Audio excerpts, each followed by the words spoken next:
ان کے سامنے یہی بات آئی تو انہوں نے حیرت سے کہا کہ حضور کیا جو کچھ ہم باتیں کرتے رہتے اس پر بھی ہمارا مواخذہ ہوگا؟ فرمایا شکرت کا امک ہے معاذ، یہ بڑے پیار بھرے انداز کی بات ہوتی ہے، اے معاذ تمہیں تمہاری ماں روئے، یہ وہاں کا محاورہ تھا جو بہت ہی اپنائیت والی بات ہوگی، اس میں ملامت کا ایک انداز۔ میں تو سمجھتا تھا کہ تم بہت دین کا فہم رکھنے والے ہو۔ اس کے بعد آپ نے فرمایا لوگوں کو جہنم میں منہ کے بل گرانے والی چیز سب سے زیادہ زبان کی کھیتیاں ہیں، حصائد السنتکم، زبان سے جو لفظ نکلتا ہے وہ ایک بیج بن کر آخرت کی سرزمین میں بویا جاتا ہے۔ اب اگر برا ہے تو کانٹے دار پودا اس سے نکلے گا، جھاڑ جھکاڑ، اور یہ تمہیں جا کر پھر کاٹنا ہوگا قیامت میں۔ حصائد اس کو کہتے ہیں کھیتی کا کاٹنا، جو حب الحصید، دو قسم کی نباتات زمین پر ہیں، ایک تو وہ جو پودا اور درخت موجود رہتا ہے، پھل آپ اتار لیتے ہیں، اگلے سال پھر پھل آ گیا، پودا وہی کا وہی ہے، اور ایک وہ فصل ہوتی ہے گندم کی ہے، چاول کی ہے، گنے کی، وہ آپ نے کاٹ لی، اس کو کہتے ہیں حصید۔ حصائد السنتکم، تمہارے زبانوں کی بوئی ہوئی جو کھیتیاں ہیں سب سے بڑھ کر جہنم میں گرانے والی شے وہ ہے۔ اسی میں بلکہ ایک ذرا اور حدیث بھی ہے، ذرا اس میں حیا کا پہلو مانے ہوتا ہے بیان کرنے میں، لیکن حدیث نبوی حکمت کا بہت بڑا خزانہ ہے۔ آپ نے فرمایا مسلمانوں مجھے تم دو باتوں کی ضمانت کہ تمہارے دو عضو جو بہت ہی چھوٹے چھوٹے ان کا غلط استعمال نہیں ہو، جنت کی ضمانت میں دیتا ہوں۔ اب دیکھیے کوئی 2 من وزن ہے، 1.5 من ہے، 2 من سے بھی زائد ہے، اب اس میں 2 عضو ہیں، ایک زبان اور ایک شرمگاہ، ان دو کی ضمانت مجھے دے دو کہ ان کا غلط استعمال نہیں ہوگا۔ باقی پورا جسم جو ہے اس کی جو بھی حرکات و سکنات ہیں ان کی گویا کہ میں ضمانت دیتا ہوں کہ اول تو وہ ٹھیک ہی ہو جائیں گے، غلط کام کریں گے نہیں، جیسے کہ ابھی آیت میں ہم نے دیکھا یا ایھا الذین آمنوا اتقوا اللہ وقولوا قولا سدیدا یصلح لکم اعمالکم، یہ کلام جو ہے شرطیہ ہے، اگر تم یہ کرو گے تو اللہ تعالیٰ تمہارے سارے اعمال درست کر دے گا، ویغفر لکم ذنوبکم، اور کبھی اگر خطا بھی ہو جائے انسان سے، ظاہر بات ہے الانسان مرکب من النسیان والخطا، تو اللہ معاف کر دے گا۔ یہ فلسفہ ہے دین کا۔ آپ کا رخ جو ہے سیدھا ہے، آپ صراط مستقیم پر چل رہے ہیں، یہ چلنے میں کہیں پاؤں پھسل گیا، گر گئے، پھر فوراً اٹھے پھر چلے تو اللہ معاف فرماتا ہے ان چیز۔ لیکن زندگی کا رخ ہی ٹیڑھا ہو گیا، اب تو معاملہ بالکل برعکس ہو گیا، اب تو جو قدم اٹھ رہا ہے وہ غلط رخ پر جا رہا ہے، جتنا آگے بڑھیں گے صراط مستقیم سے اتنا ہی دور ہوتے جائیں گے۔ رخ سیدھا رہے، اللہ کے احکام اور اس کے رسول کی سنت، اس پر رخ پہ آدمی چل رہا ہے۔ جو اللہ چاہتا ہے عبادت رب، شہادت علی الناس اور اقامت دین کی جد و جہد، اس پر انسان لگا ہوا۔ اب خطا ہو گئی، غلطی ہو گئی، لغزش ہو، کیونکہ مجھے یاد ہے آج تک اپنا ایک واقعہ میڈیکل کالج کے 5th ایئر کا، ذرا دیر ہو گئی تھی، فرسٹ لیکچر ہمارا ہوتا تھا جو سرجری کا، ڈاکٹر امیر الدین وہ بڑے سخت 5 منٹ کی مہلت دیا کرتے تھے، اس کے بعد دروازے بند، اس کے بعد آپ آئیں گے تو پھر آپ داخل نہیں ہو سکتے۔ تو میں تیز چل رہا تھا، بارش ہوئی تھی، سائیکل پر تھا، سائیکل پھسلی میں گرا، گرتے ہی بجلی کے مانند اٹھا۔ مجھے آج بھی یاد ہے کہ میں حیران ہوا کہ میں جب اٹھ چکا تھا تو مجھے معلوم ہوا کہ میں گرا تھا۔ یہ ایک کیفیت ہوتی ہے کہ آدمی جو ہے، ایک یہ ہے کہ گرا تو پڑا وہاں پر، تو ایک تو یہ ہے کہ گناہ کے اوپر ڈیرا لگا لیا جائے، ایک یہ ہے کہ گناہ ہوئے فوراً اٹھے، جس کو سورہ نساء میں کہا گیا ہے ثم یتوبون من قریب، فوری طور پر اگر توبہ کر لے تو اللہ تعالیٰ لازماً انما التوبۃ علی اللہ للذین یعملون السیئات ثم یتوبون من قریب، کوئی گناہ تو ہو گیا، خطا تو ہو گئی، فوراً توبہ کر لے، اللہ تعالیٰ صاف کر دے گا۔ اللہ نے اپنے ذمے لیا ہے، اپنے اوپر لازم کر لیا ہے، تو اس اعتبار سے اور اس درس کی بدولت مسلمان جو اس میں موجود ہیں اور جن تک یہ پہنچے انہیں بھی اللہ رب العزت اسلام پر مکمل عمل کی توفیق عطا فرمائے۔ آپ کا بہت شکریہ، آپ نے ہم سب کے لیے دعائیں کی ہیں، آمین کہیں، آمین یا رب العالمین۔ وسوسوں سے بچنے کا آسان نسخہ یہ ہے کہ اپنے ذہن پر ایک دھن ایسی سوار کر لو کہ باقی تمام چیزیں اس میں سے نکل جائیں۔ حدیث نبوی ہے من جعل همومه ہما واحدا ہم الآخرۃ کفى اللہ جمیع همومہ فی الدنیا، یعنی اپنے تمام تفکرات کو ایک فکر میں گم کر دو اور وہ آخرت کا فکر ہو۔ جب سارے فکر اس کے تابع ہو جائیں گے تو ذہن ہمیشہ اسی میں لگے گا، نماز میں بھی آپ کھڑے ہوں گے تو جب دوسری چیزیں سب کی تابع ہو چکی ہیں تو اب وسوسے نہیں آئیں گے۔ لیکن اگر آپ نے اللہ اور دین اور رسول کو تو دماغ کی ایک گوشے میں گٹھڑی میں باندھ کے رکھا ہوا، باقی سارے دماغ پر قبضہ ہے دولت کا، شہرت کا، وجاہت کا، رشتوں کا، حیثیتوں کا، تو ظاہر بات ہے نماز میں تو پھر جو دماغ میں جو ہوگا چکی وہی کچھ پیسے گی جو اس کے اندر ہے، آپ نے ڈالا وہی وہ ہے۔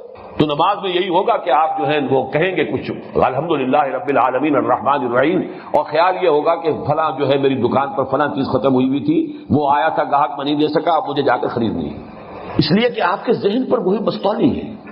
تو ہونا یہ چاہیے کہ فکر، اللہ کی محبت، اللہ کے مطلوب و مقصود ہونے کی کیفیت، آخرت کا تصور، اس کی جواب دہی، یہ چیزیں اتنی چھا جائیں کہ پھر یہ کہ شیطان کو بھی داخل ہونے کے لیے بڑی محنت کرنی پڑے، مشقت کرنی پڑے اس کے اندر کوئی ہیڈ وے بنانے کے لیے. لیکن اگر سارا کچھ ہم نے اپنے دماغ کے اندر وہی کچھ رکھا ہوا ہے تو وہی چکی جو ہے وہ پستی رہے گی. یہ میں بعد میں بتاؤں گا اولاد کو یہاں کیوں لائے. اصل میں سمجھ لیجئے دو چیزیں تھیں نا، علائق دنیاوی اور مال و اسباب دنیاوی. اصل میں اس آیت میں مال و اسباب دنیاوی مراد ہے. انما اموالکم و اولادکم فتنہ، تمہارے اموال اور تمہارے اولاد ہی تمہارے لیے فتنہ ہے. ان کو یہ سمجھو کہ یہ امتحانی پرچے ہیں جن میں اللہ ہمیں آزما رہا ہے. یہ دے کر آزمایا ہے، یہ سرمایہ دے کر آزمایا، دولت دے کر آزمایا، ساز و سامان دے کر آزمایا، اولاد دے کر آزمایا. یہ کیا کرتے ہیں؟ خیر میں لگاتے ہیں، بھلائی میں لگاتے ہیں، اولاد کی پرورش صحیح کرتے ہیں، انہیں اللہ کے دین کے خادم بنا کر اٹھاتے ہیں یا اللہ کے باغی اور سرکش بنا کر اٹھاتے ہیں. یہ امتحانی پرچے ہیں جن میں آپ کا امتحان ہو رہا ہے. جو کچھ آپ کر رہے ہیں اللہ کے ہاں اس کا حساب ہو. اور یہی فتنہ ہے در حقیقت. ایک سورت پیچھے جائیے، سورہ منافقون میں آیت ہم پڑھ چکے ہیں، یا ایھا الذین آمنوا لا تلھکم اموالکم ولا اولادکم عن ذکر اللہ ومن یفعل ذلک فاولئک هم الخاسرون. اہل ایمان، تمہارے اموال اور تمہاری اولادیں تمہیں اللہ کی یاد سے غافل نہ کرنے پائیں. جو کوئی یہ کرے گا پھر وہ خسارے میں اور بربادی اور تباہی کے اندر آ جائے. ذرا اور پیچھے جائیے، سورہ حدید میں جو فرمایا تھا منافقین سے کہا جائے گا وَلَٰكِنَّكُمْ فَتَنْتُمْ أَنفُسَكُمْ، تم نے خود اپنے آپ کو اپنے ہاتھوں فتنے میں ڈالا. وہ فتنہ یہی تو ہے. انما اموالکم واولادکم فتنہ. ان سے دلی محبت اگر آپ کی زیادہ ہو گئی ہے اللہ اور اس کے رسول اور اللہ کی راہ میں جہاد کے مقابلے میں، تو گویا کہ آپ نے خود اپنے آپ کو اپنے ہاتھوں فتنے میں ڈالا. انما اموالکم واولادکم فتنہ. اب میں عرض کر دوں کہ یہ کیوں یہاں پر اولاد کی ریپیٹیشن آئی. دیکھیے اولاد کے بارے میں یہ جان لیجئے، ایک طرف اس سے محبت طبیعی ہوتی ہے، دوسری طرف اولاد کو انسان ایسٹ بھی سمجھتا ہے. اولاد سے مستقبل کی امیدیں بھی وابستہ کرتا ہے. بیوی کی محبت میں مستقبل کی کوئی امید نہیں ہے، وہ محض محبت ہے. لیکن اولاد بڑھاپے کا سہارا بھی بنتا ہے. جیسے بینک بیلنس سے آپ کا دل مطمئن رہتا ہے، بڑھاپے کے لیے سامان میں نے رکھا ہوا ہے، پینشن ہے جو ملتی رہے گی، فلاں ہے، یہ ہے، ہوتا رہے گا. اسی طرح کا سہارا انسان سمجھتا ہے اولاد کو بھی کہ یہ میرے بڑھاپے کی لٹھیاں بنیں گے، یہ میرا سہارا بنیں گے. تو اولاد کی حیثیت دو گنا ہے. ایک طبی محبت، وہ دو طبی محبت جو بیویوں سے بھی ہے، لہذا ان کو وہاں بریکٹ کیا ان من ازواجکم واولادکم عدو لکم. دوسرے یہ مال کے ساتھ بریکٹ ہوئے کہ یہ اس سے امیدیں وابستہ ہوتی ہیں. ان کو سہارا آدمی سمجھتا ہے، ان کو اپنے فیوچر کے لیے ایسٹ سمجھتا ہے، لہذا ان کو اس اعتبار سے بریکٹ کر دیا دوبارہ مال کے. انما اموالکم واولادکم فتنہ. یہی وجہ ہے، میرا ایک عجیب مشاہدہ ہے، شاید آپ حضرات کا بھی ہو، جو لوگ بے اولاد ہوتے ہیں وہ انتہائی بخیل ہوتے ہیں بالعموم، اس لیے کہ ان کا سہارا صرف ایک رہ جاتا ہے پیسہ، جبکہ اولاد والے کے دو سہارے ہوتے ہیں. وہ رسک لے سکتا ہے، کوئی بات نہیں، میرے پاس مال نہیں ہوگا تو کوئی بات نہیں، اولاد ہے، میں نے اپنے آپ کو ان میں انویسٹ کیا تھا ایک وقت میں، وہ ریپے کریں گے. لیکن جہاں اولاد نہیں ہوتی اکثر و بیشتر میں نے دیکھا انتہائی بخیل، پیسے سے انتہائی محبت کرنے والے، اس لیے کہ ان کے یہ دونوں سہارے جو ہیں وہ ایک میں آ کر چونکہ مرتکز ہو گئے، لہذا وہاں اس کی شدت بہت گہری ہے. انما اموالکم واولادکم فتنہ. اب دیکھیے یہاں ایک لفظ آیا ہے بڑا عجیب، واللہ عنہ اجر عظیم. اللہ ہی ہے جس کے پاس ہے بہت بڑا اجر. یہ اجر کیا ہے؟ وہ جو میں نے کہا تھا انویسٹمنٹ کا بدل. اولاد کو انسان ایک طرح کی انویسٹمنٹ بھی سمجھتا ہے اور مال کو بھی وہ سمجھتا ہے سہارا. جیسے کہ ابھی میں نے آپ کو یہ جملہ سنایا اس برطانیہ کے اس بادشاہ کے اس وزیر کا، اگر میں نے اللہ کی خدمت کی ہوتی جیسے کہ میں نے بادشاہ کی خدمت کی ہے تو وہ مجھے میرے اس بڑھاپے میں ذلیل و خوار نہ کرتا. یہ اجر جو ہے، اللہ کے لیے محنت کرو گے، ایک پیسہ لگاؤ گے، ایک منٹ لگاؤ گے اللہ کے لیے، اس کا اجر و ثواب ہے، وہ ضائع ہونے والی شے نہیں. وہ اس اٹرنل بینک میں جا کے ڈپازٹ ہو گیا ہے کہ جس کا کبھی دیوالا نکل ہی نہیں سکتا، جس کے اندر کوئی اندیشہ ہے ہی نہیں کہ کوئی نقصان آ جائے گا. جو لمحہ بھی لگا ہے، حاصل زندگی ہے وہ لمحے جو تیری یاد میں گزرتے ہیں. وہ لمحہ جو اللہ کی یاد میں بسر ہوا، وہ ایک قطرہ کہ جو اللہ کی یاد میں آنکھ سے ٹپکا اور زمین میں جذب ہو گیا، وہ ایک قول جو اللہ کے راستے میں انسان نے کسی کو خیر کی طرف بلانے کے لیے وہ ایک کلمہ جو کہا ہے، ان میں سے ایک چیز اب اٹرنل ہو گئی، وہ ابدی ہے، اس کا اجر اور ثواب محفوظ ہے. تم اولاد میں اپنے آپ کو انویسٹ کر رہے ہو سکتا ہے اولاد سعادت مند بھی ہو، لیکن وہ 100